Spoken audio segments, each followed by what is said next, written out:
ভুট্টা ভুট্টা আর ভুট্টা ভুট্টা কার না ভালো লাগে বলো তো? বড় থেকে ছোট সকলেরই খুব ভালো লাগে। ছোটবেলা থেকে বড়বেলা পর্যন্ত এই ভুট্টা কিন্তু একটা অন্যরকমই খাবার আমাদের সবার জন্য। তো দেখো আজকে আমি ভুট্টা নিয়ে নিয়েছি, কিন্তু ভুট্টাটা ছাড়ানোর পর আমার সাথে স্ক্যাম হয়ে গেছে। আমি জানি না কেন এরকম হলো আমার সাথে। তো আমার সাথে মাঝে মধ্যে এরকম হয়ে যায়।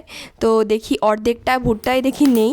তো তারপর দেখো আমি গ্যাসের মধ্যে কিন্তু খুব ভালোভাবে এটাকে পুড়িয়ে নিয়েছি এপিটোপিট সুন্দর করে। এবার দেখো অনেকে কিন্তু উনুনেও পোড়ায়, কিন্তু উনুনে যেটা আর কি গুলের আঁচে যেটা পোড়ায় সেটা কিন্তু খুবই টেস্টি লাগে গ্যাসের থেকেও বেশি।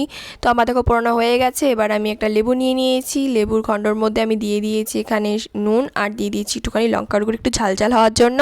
এবার এটাকে আমি ভালো করে স্প্রেড করে নেবো। এক হাত দিয়ে হচ্ছিল না, তার জন্য ফোনটা রেখে আমি আবার এপিটুপি সুন্দর করে লাগিয়ে নিয়েছি লেবুটাকে।